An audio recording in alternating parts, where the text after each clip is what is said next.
जैसे जीवन के बड़े पर्दे पर एक कहानी चल रही है और हम देख रहे हैं।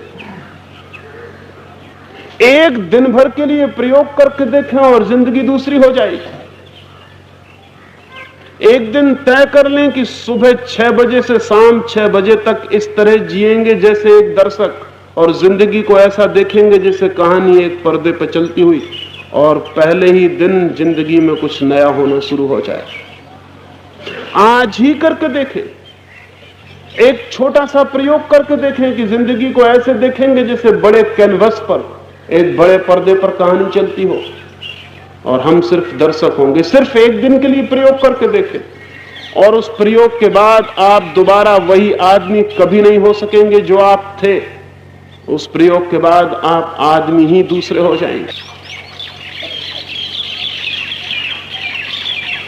साक्षी होने का छोटा सा प्रयोग करके देखें आज घर जाके, और जब पत्नी गाली देने लगे या पति गर्दन दबाने लगे तब इस तरह देखें कि जैसे कोई साक्षी देख रहा है। और जब रास्ते पर चलते हुए लोग दिखाई पड़े, दुकानें चलती हुई दिखाई पड़े, दफ्तर की दुनिया हो, तब ख्याल रखें जैसे किसी नाटक में प्रवेश कर गए और चारों तरफ एक नाटक चल रहा है। एक दिन भर इसका स्मरण रख के देखें और आप कल दूसरे आदमी हो जाएंगे। दिन तो बहुत बड़ा है, 1 घंटे भी कोई आदमी साक्षी होने का प्रयोग करके देखे, उसकी जिंदगी में एक मोड़ आ जाएगा, एक टर्निंग आ जाएगी।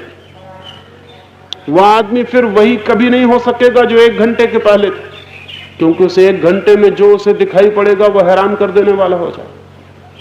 और इस 1 घंटे में उसके भीतर जो परिवर्तन होगा, जो ट्रांसफॉर्मेशन होगा, जो कीमिया ही बदल जाएगी, वो उसके भीतर चेतना के नए बिंदुओं को जन्म दे देगी।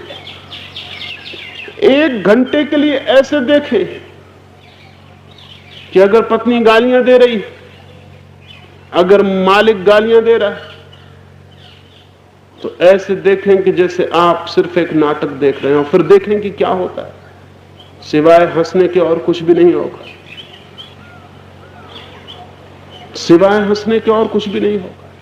भीतर एक हंसी फैल जाएगी और चित्त एकदम हल्का हो जाएगा। और कल यही गाली बहुत भारी पड़ गई होती, पत्थर की तरह छाती पे पत्थर बन के बैठ गई होती। इस गाली ने भीतर जहर पैदा कर दिया होता, इस गाली ने भीतर प्राणों को मथ डाला होता, इस गाली ने भीतर जाके जीवन को एक संकट, एक अशांति पैदा कर दी होती। जिंदगी एक प्रतिक्रिया बन जाती है, एक रिएक्शन बन जाता, जिंदगी एक तूफान और एक आंधी हो जाती। वही गाली आज आई थी, और इधर भीतर अगर साक्षी है तो गाली ऐसे ही बुझ जाएगी जैसे अंगारा पानी में पड़ के बुझ जाए और राख हो जाए, और आप देखते रह जाएंगे। और तब हैरानी होगी कि यही गाली कल पीड़ित करती थी, आज क्या हो गया। यही बात कल बहुत कष्ट देती, और आज क्या हो गया। आज आप बदल गए, दुनिया वही है। दुनिया हमेशा वही है, सिर्फ आदमी बदल जाते हैं, और जब आदमी बदल जाता है तो दुनिया बदल जाती है। दूसरा सूत्र है, पहला सूत्र है जीवन एक सपना, दूसरा सूत्र है उस सपने में एक साक्षी की तरह जीना। साधना के यही 2 सूत्र हैं। जीवन एक सपना है और सपने में एक साक्षी की तरह जीना। और जो आदमी सपने में साक्षी की तरह जीना शुरू कर देता है, उसकी जिंदगी में क्या हो जाता है इसे शब्दों में कहना मुश्किल है। इसे तो केवल करके ही जाना जा सकता है, इसे तो प्रयोग करके, एक्सपेरिमेंट से ही पकड़ा जा सकता है और पहचाना जा सकता है कि क्या हो जाता है। तो थोड़ा सा प्रयोग करें और देखें। मंदिरों में जाने की फिक्र छोड़ दें। जिंदगी ही मंदिर बन जाती है अगर साक्षी बन के खड़े हो जाएं। पहाड़ों पर, हिमालय पर जाने की चिंता छोड़ दें। वो जिंदगी यहीं इसी क्षण तीर्थ बन जाती है अगर साक्षी बन जाए।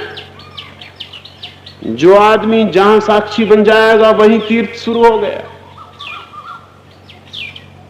वहीं एक नई घटना शुरू हो गई। सुकरात मरने के करीब था, उसे जहर दिया जा रहा। बाहर जहर पीसा जा रहा है, सुकरात लेटा हुआ है, उसके मित्र सब रो रहे हैं और सुकरात उनसे पूछता है कि तुम रोते क्यों हो? तो उन मित्रों ने कहा हम रोए ना तो और क्या करें, तुम मरने के करीब हो। तो सुकरात ने कहा पागलो, वो तो मैं जिस दिन जन्मा था उसी दिन रो लेना था, क्योंकि जब जन्म शुरू हुआ तभी मौत शुरू हो गई थी। अब तुम इतनी देर करके रोते हो, वो तो जब मैं जन्मा तभी मरना शुरू हो गया। जब कहानी शुरू होती तभी उसका अंत भी आ जाता, जब पर्दे पे फिल्म शुरू होती है तभी जान लेना चाहिए कि समाप्ति भी आएगी। वो दी एंड भी तो बहुत जल्दी आ जाने वाला, वो तो प्रारंभ में ही अंत छिपा हुआ है। पागलो, सुकरात ने कहा, वो तो हम जन्मे थे तभी हमने समझ लिया था कि मर गए, बात वहीं खत्म हो गई थी। अब क्या रोते हो? और सुकरात ने कहा कि अगर रोना ही है तो अपने लिए रोना, मेरे लिए तुम क्यों रोते हो जब मैं ही नहीं रो रहा हूं? सुकरात ने कहा कि जाओ जल्दी से देखो वो जहर तैयार हुआ कि नहीं। सुकरात खुद उठ के बाहर गया, उस जहर पीसने वाले से कहने लगा कि समय हुआ जा रहा है, 6 बजे जहर देना है, अभी तक जहर तैयार नहीं हुआ। वो जहर पीसने वाला कहने लगा कि मैंने बहुत लोगों को जहर दिया, तुम जैसा पागल आदमी नहीं देखा। हम चाहते हैं कि थोड़ी देर लगा दें, तुम थोड़ी देर और जिंदा रह लो, थोड़ी देर और श्वासें ले लो, इतनी जल्दी क्या है मरने की? सुकरात कहने लगा जल्दी कुछ भी नहीं, लेकिन जिंदगी बहुत देख चुके, मौत को भी देख लेने का इरादा है। जिंदगी का सपना बहुत देख चुके, अब ये नई कहानी मौत की भी देख लेना चाहते हैं। इसलिए बड़ी उत्सुकता है कि जल्दी अब ये फिल्म खत्म हो और नई फिल्म शुरू हो, नया नाटक शुरू हो। इसलिए हम जल्दी पूछते हैं कि जल्दी करो। सुकरात को जहर दे दिया गया। वो आदमी इस तरह जहर पी लिया जैसे किसी और आदमी को जहर दिया गया हो। जहर पीता रहा और बातें करता रहा। जहर पी के लेट गया और कहने लगा कि मेरे पैर ठंडे हो रहे हैं, ऐसा मालूम पड़ता है कि पैर ठंडे हुए जा रहे हैं। मित्रों ने कहा कि पैर ठंडे हुए जा रहे हैं, तुम ही ठंडे हुए जा रहे हो। सुकरात ने कहा कि मैं ठंडा कैसे हो सकता हूं, मैं तो जान रहा हूं कि पैर ठंडे हो रहे हैं, मैं तो अब भी वही हूं। फिर उसने कहा कि मेरे घुटनों तक जहर छा गया, अब मेरी कमर तक के हाथ पैर ऐसे हो गए जैसे हो ही ना, मुझे पता नहीं चल रहा है। लोगों ने कहा क्या बातें कर रहे हो, तुम ही ठंडे हुए जा रहे हो। सुकरात ने कहा कि मैं तो पूरी तरह वही का वही हूं जो जहर देने के पहले था। हाँ, इतना मालूम पड़ रहा है कि हाथ पैर ठंडे हुए जा रहे हैं, हाथ पैर जा रहे हैं।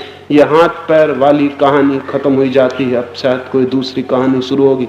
मैं तो वही हूं, मैं तो अब भी देख रहा हूं। जिंदगी भर जिसने देखा हो वो मौत को भी देख सकता है, और जो मौत को भी देख सकता है उसकी मौत कैसे हो सकती?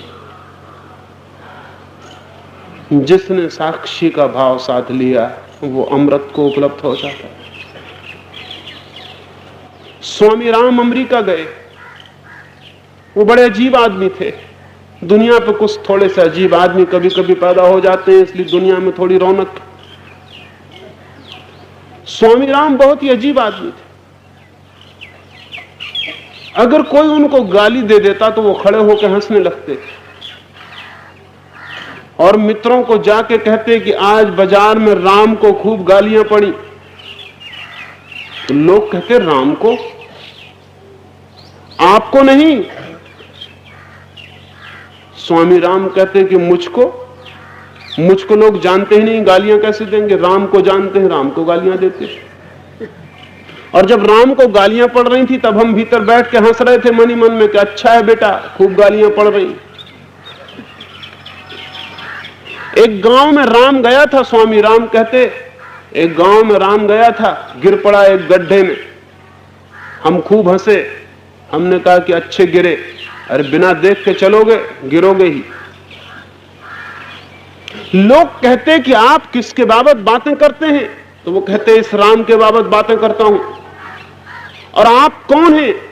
तो वो कहते मैं तो सिर्फ देखने वाला हूं, ये राम पे कहानी चल रही, हम देख रहे हैं। ये राम की जिंदगी है, हम देख रहे हैं।